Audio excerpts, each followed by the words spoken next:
We got called out yesterday on a pretty significant emergency. And I started realizing that we've been having emergency after emergency after emergency.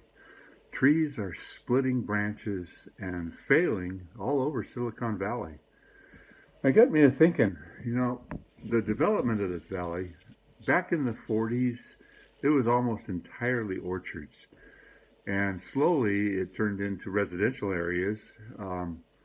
50s, it was still mostly orchards, but starting to build up. It wasn't really until the 60s that the boom started going, but a good portion of the housing was developed in the late 60s and early 70s.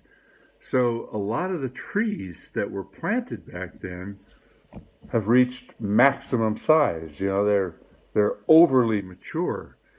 And a lot of the big trees that are now deemed as heritage trees, like the big oaks and the huge Deodar Cedars and the trees that have grown excessively fast, a lot of these trees are not native to this area and they are growing abnormally large. So now we suddenly have some hot weather.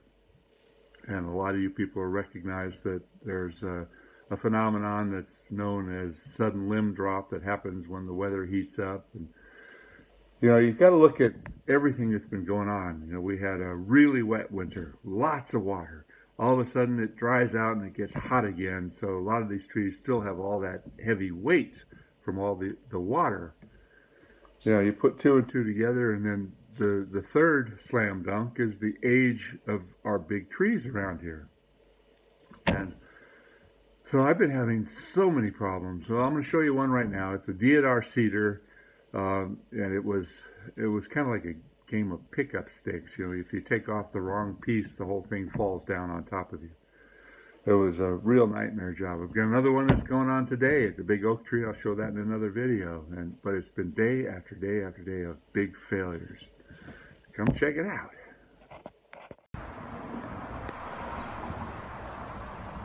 Cedrus deodara, the deodar cedar. I was curious about this tree, so I looked it up, and it seems to be that it is a native of Afghanistan and the Himalayas.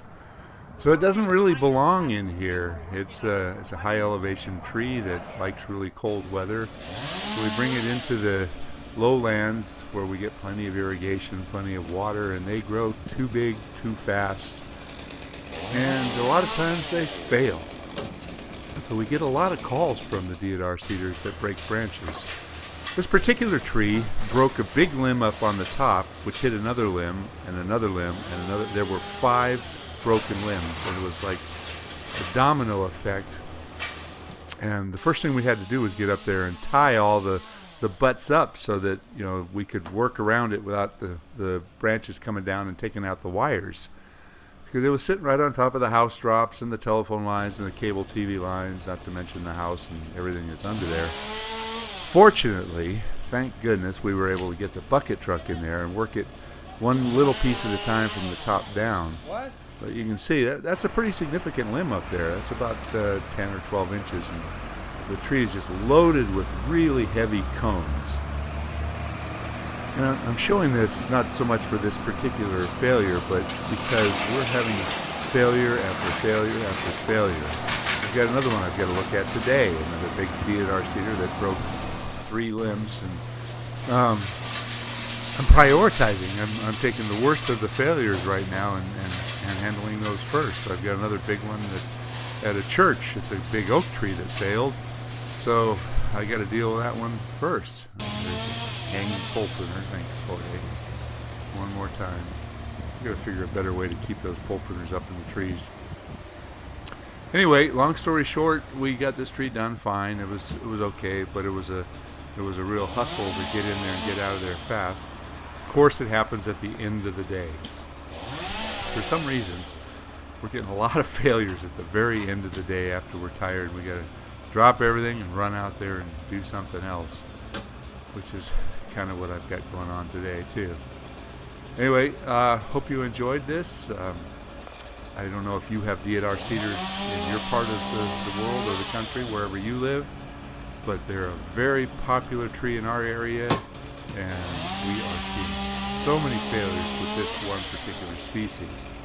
but I wanted to bring it up. There's what it looks like when it's all done. Big hole in the tree, but we'll be able to keep it going. Thanks for watching.